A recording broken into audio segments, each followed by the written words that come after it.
Seorang biarawati yang sombong, angkuh dan membenci Islam bernama Clara. Merencanakan misi rahasia dengan berpura-pura masuk Islam untuk mencari kesalahan yang akan digunakan untuk menyerang agama Islam. Namun saat misi membawanya ke Mekah dengan tujuan menghina simbol umat Islam, ia justru melihat hal yang mengguncang keyakinannya. Apa yang sebenarnya terjadi? Simak kisah berikut. Dengan gamis yang masih terasa asing di kulitnya, Clara menatap cermin di kamar hotelnya di Jeddah. Rambutnya yang sebelumnya selalu tersembunyi rapi di balik veil biara, kini terpaksa dipotong sangat pendek.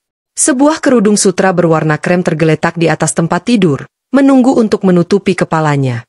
Di dadanya, ada sebuah beban yang jauh lebih berat daripada sekadar kain, beban sebuah misi rahasia. Clara bukan lagi suster Clara dari Ordo Santa Perpetua. Sekarang, dia adalah Aisyah, seorang mualaf baru yang ingin menunaikan umrah. Tapi itu semua hanya kedok. Clara adalah seorang biarawati yang sangat taat dan yakin bahwa agamanya adalah satu-satunya jalan keselamatan. Dia dikirim oleh atasannya, yang juga memiliki kekhawatiran yang sama, untuk menyusup ke dalam rombongan umrah, melihat langsung praktik Islam, dan, yang paling penting, mencari celah, kontradiksi, atau kesalahan yang dapat dia gunakan untuk memperkuat argumen gerejanya.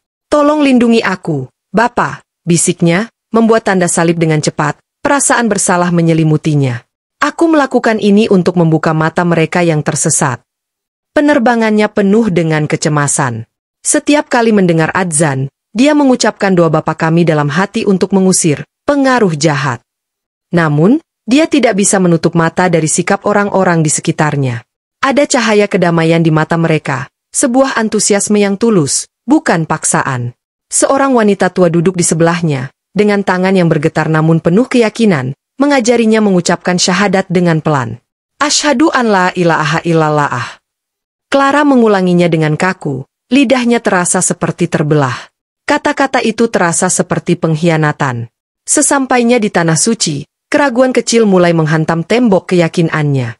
Kesucian kota Mekah, keramahan petugas, dan disiplin para jamaah menciptakan atmosfer yang sama sekali berbeda dari gambaran penyembahan berhala yang selama ini dia bayangkan. Tapi Clara menguatkan hatinya. Ini semua tipu daya, ilusi yang dirancang untuk menipu, katanya pada diri sendiri. Hari pertama umrahnya dimulai. Clara, sekarang dengan kerudung yang menutupi rambut pendeknya, mengikuti aliran manusia yang tak berujung menuju Masjidil Haram. Hatinya berdebar kencang, campuran dari rasa bersalah yang mendalam dan rasa ingin tahu yang terlarang. Dan kemudian, dia melihatnya. Ka'bah. Batu kubus yang sederhana itu berdiri dengan megah di tengah-tengah masjid, dikelilingi oleh lautan manusia yang bergerak serempak, berputar-putar mengelilinginya dalam ritual tawaf. Clara terpaku di tempatnya. Ini bukan yang dia bayangkan. Dia membayangkan sebuah patung, berhala yang disembah-sembah. Tapi Ka'bah hanyalah sebuah batu. Kosong. Sederhana. Fokusnya bukan pada objeknya, tapi pada gerakan, doa, dan penyerahan diri yang mutlak dari setiap orang di sana. Dia memaksakan diri untuk bergabung dengan tawaf. Setiap langkah terasa berat. Dia mencoba untuk berdoa dalam hati, memohon pengampunan karena telah melakukan ritual sesat ini. Tapi matanya terus menyerap pemandangan di sekelilingnya. Dia melihat seorang pria tua dari Afrika, matanya berkaca-kaca, tangannya terangkat tinggi-tinggi dengan linangan air mata bahagia. Dia melihat seorang ibu muda dari Asia, mendorong kereta bayinya sambil berbisik doa, wajahnya bersinar dengan harapan. Dia melihat seorang pria Eropa dengan mata biru, mungkin seorang mualaf seperti dirinya, yang wajahnya memancarkan ketenangan yang begitu mendalam yang belum pernah Clara lihat seumur hidupnya di biara. Tidak ada musik, tidak ada patung, tidak ada perantara. Hanya manusia dan Tuhannya. Sebuah hubungan yang langsung dan personal. Suara gemuruh doa, tangisan, dan desiran kaki menciptakan simfoni spiritual yang menghunjam langsung ke jiwanya. Tembok prasangkanya mulai retak. Tuhan mana yang menjawab doa di sini? Batinnya bertanya, dan untuk pertama kalinya, pertanyaan itu lahir dari keingintahuan yang tulus, bukan dari niat menghakimi. Malam itu, Clara kembali ke Masjidil Haram sendirian. Hatinya gelisah. Misi pencarian kesalahan berubah menjadi pencarian jawaban. Dia duduk di pelataran marmer, memandangi Ka'bah yang disinari lampu-lampu emas, mencolok di kegelapan malam. Dia mengamati lebih dalam. Dia melihat para petugas dengan lembut membimbing seorang tunanetra untuk menyentuh Hajar Aswad. Dia melihat seorang jamaah yang kelelahan ditawari air zam-zam dengan senyuman oleh orang asing yang tidak dikenalnya. Dia melihat kesabaran, kerendahan hati, dan persaudaraan yang nyata. Tidak ada yang saling sikut atau egois. Semua bersatu dalam satu tujuan. Lalu, pandangannya tertuju pada seorang anak kecil, mungkin baru berusia 6 atau 7 tahun, yang sedang tawaf bersama ayahnya. Si anak kelelahan, kakinya kecil terhuyung-huyung. Sang ayah kemudian mengangkatnya dan meletakkannya di pundaknya. Saat mereka mendekati sudut Ka'bah di mana Hajar Aswad berada, sang ayah berusaha mencium batu itu, tetapi karena lautan manusia terlalu padat, dia hanya bisa mengangkat tangannya sebagai penghormatan. Si anak kecil di pundaknya, dengan polosnya dan keyakinan yang begitu murni, melihat ayahnya melakukan itu. Kemudian, sesuatu yang sangat mengharukan terjadi. Si anak kecil itu membungkuk, dan dengan penuh kasih sayang yang tulus, dia mencium kening ayahnya yang berkeringat. Clara menahan napas. Air matanya tumpah tanpa bisa dibendung. Dalam kejadian sederhana itu, dia melihat segalanya. Anak itu tidak memahami teologi yang rumit. Baginya, cinta dan pengabdian kepada Tuhannya diwujudkan dengan mencium orang yang telah membawanya mendekat kepadanya. Orang yang menjadi perantara cintanya kepada Tuhan, ayahnya. Itu bukan penyembahan berhala. Itu adalah metafora yang hidup tentang cinta, penghormatan, dan rantai kasih sayang yang bersambung dari manusia kepada penciptanya. Itu adalah keajaiban. Bukan keajaiban yang melanggar hukum alam, tetapi keajaiban spiritual yang menyentuh lubuk hati paling dalam. Semua prasangka, semua niat jahat, dan semua ketakutan dalam dirinya runtuh berantakan di saat itu juga.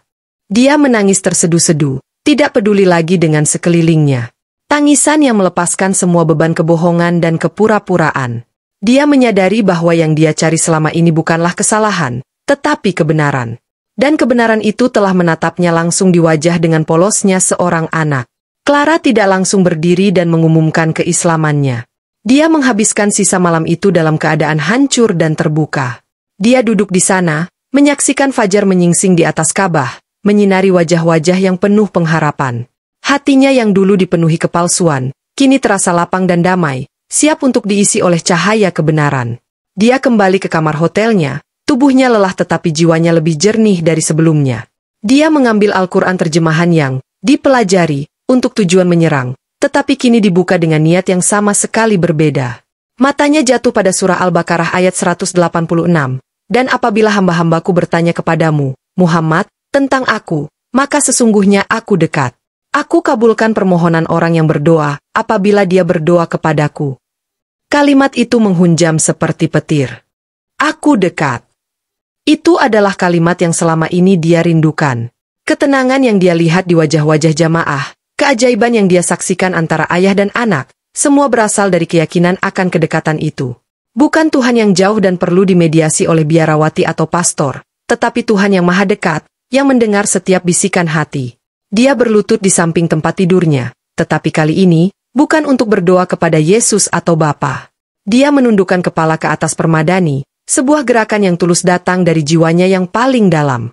Dia menangis lagi, tetapi kali ini adalah tangisan pembersihan dan penyerahan. Astagfirullah.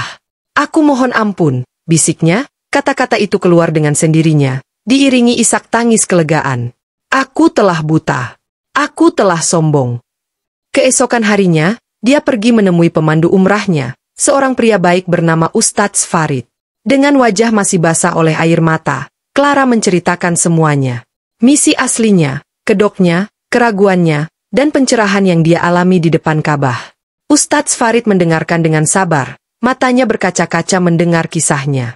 Yang kamu alami, sister, katanya dengan suara lembut, adalah hidayah. Allah membimbingmu bukan melalui paksaan, tetapi dengan menunjukkanmu keindahan dan kebenaran Islam. Dengan bimbingan Ustadz Farid, di sebuah ruangan sederhana di Mekah, Clara mengucapkan 2 kalimat syahadat sekali lagi. Namun kali ini, setiap kata diucapkan dengan keyakinan yang membara, keluar dari lubuk hatinya yang paling dalam. Asyhadu an la ilaha illallah, wa asyhadu anna Muhammadan Rasulullah. Aku bersaksi tidak ada Tuhan yang berhak disembah selain Allah, dan aku bersaksi bahwa Muhammad adalah utusan Allah. Gelombang kedamaian yang tak terkatakan menyelimutinya, sebuah perasaan pulang ke rumah yang belum pernah dia rasakan sebelumnya. Suster Clara telah pergi untuk selamanya. Sekarang, yang ada adalah Aisyah, seorang muslimah yang lahir kembali, yang menemukan Tuhannya bukan melalui pencarian kesalahan, tetapi karena menyaksikan sendiri keajaiban cinta dan penyerahan diri di rumahnya yang suci. Perjalanan pulangnya bukan lagi sebagai seorang penyusup, tetapi sebagai seorang peziarah yang akhirnya menemukan jalan yang benar.